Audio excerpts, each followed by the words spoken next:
एक पति और पत्नी थे। उन दोनों को ही दिन में सपने देखने की बुरी आदत थी।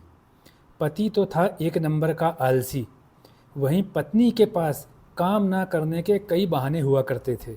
एक दिन पत्नी ने अपने पति से कहा, सुनो जी, मैंने कुछ पैसे जोड़े हैं, कुछ ही दिनों में थोड़े और जुड़ जाएंगे, उसके बाद हम क्यों ना एक गाय खरीद लें।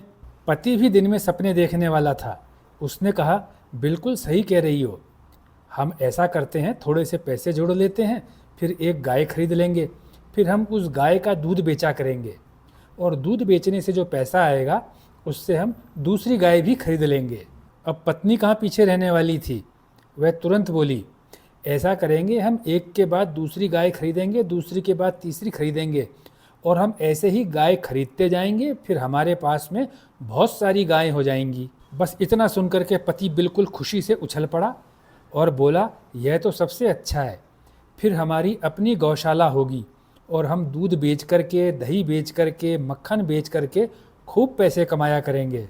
अभी दोनों के दोनों सपने बुनना शुरू ही किए थे कि जो पत्नी थी वो सर पकड़ के चिंता करने बैठ गई। जब पत्नी को परेशान देखा तो पति ने उससे पूछा, तुम क्यों परेशान हो रही हो, क्या हो गया, मुझे तो बताओ। परेशान होकर के पत्नी ने कहा, हमारे पास कोई बर्तन तो है ही नहीं, हम गाय का दूध रखेंगे किसमें।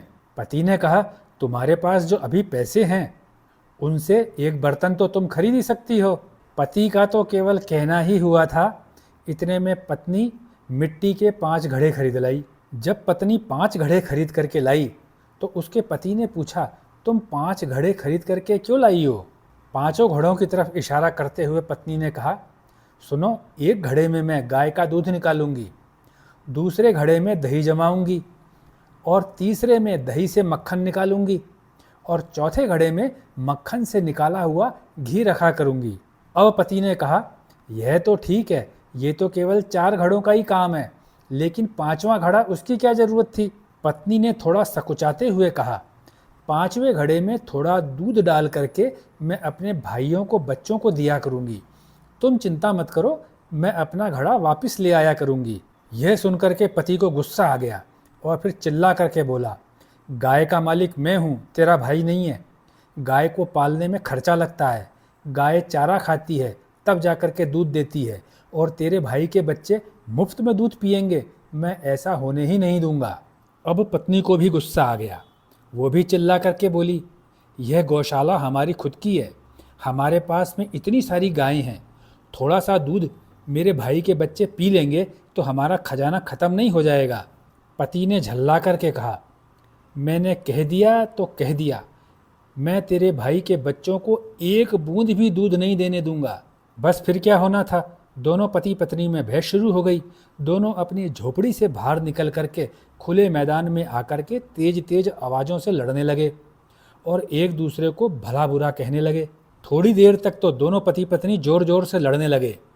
फिर थोड़ी देर के बाद में पत्नी ज़ोर ज़ोर से रोने लगी और चिल्लाने लगी, हाय मेरे भाई के बच्चे, हाय मेरे भाई के बच्चे। इस तरह का रोना सुनकर के उन पति पत्नी के बगल में जो एक बूढ़ी माताजी रहती थी वो सुनते ही घबरा गईं और फिर दौड़ी दौड़ी आईं। माताजी ने आते ही कहा, क्या हुआ, तुम्हारे भाई के बच्चों को क्या हो गया। इस पर उस महिला ने ज़ोर ज़ोर से रोते हुए कहा, उसका कारण मेरे पति हैं, मेरे भाई के बच्चों को दूध देने से मना कर रहे हैं। फिर पत्नी ने आगे बोला, हमारी गौशाला में इतना दूध होता है, फिर भी मेरे पति मेरे भाई के बच्चों को थोड़ा सा भी दूध देने नहीं दे रहे हैं। वो बूढ़ी माताजी भी आश्चर्य में पड़ गई। उन्होंने बोला, तुम्हारी गौशाला, कहाँ है तुम लोगों की गौशाला, तुम लोगों ने गौशाला कब बनाई और कहाँ बनाई। इस पर उस महिला ने कहा, अभी हमारी गौशाला बनी नहीं है, लेकिन बनने वाली है। हमारी गौशाला में बहुत सारी गायें होंगी, उनका बहुत दूध होगा। मेरे पति सारा का सारा दूध बेचना चाहते हैं, लेकिन मैं चाहती हूँ कि मेरे भाई के बच्चे भी थोड़ा दूध पीने को पा जाएं। इतना सुनकर के बूढ़ी माताजी ने अपना माथा पकड़ लिया और फिर वो बोली, कब तक तुम लोगों की गौशाला बनेगी, ज़रा मुझे भी तो बताओ। वह महिला बोली, बहुत जल्दी बनने वाली है, आप देखती जाइए, हमने पैसे जोड़ने शुरू कर दिए हैं और अब तो हमारे पास में घड़े भी आ चुके हैं। अभी वह महिला पड़ोस से आई हुई बूढ़ी माताजी से बातें कर ही रही थी कि पति को गुस्सा आ गया। उसने पास में पड़ी हुई लाठी उठाई और 5 घड़े फोड़ दिए। जब पति ने सारे मटके फोड़ दिए तो जो बूढ़ी माताजी आई थी, उन्होंने देखा कि अब ये मामला ख़त्म हो गया। वे चुपचाप अपने घर चली गईं। इसके बाद में पति ने अपने पत्नी से कहा, ले अब जा, अपने भाइयों को और उनके बच्चों को खूब दूध पिला। उन दोनों पति पत्नी के पास में जो थोड़े पैसे इकट्ठे हुए थे, उनकी उन लोगों ने 5 तो घड़े खरीद लिए थे। अब जब पैसे ख़त्म हो गए, घड़े भी फूट गए, अब जाकर के उनका दिमाग पूरी तरह से ठंडा हो गया। इसीलिए कहा गया है, दिन में सपने देखने के नुकसान तो ज़रूर हैं, लेकिन फ़ायदा कुछ नहीं है।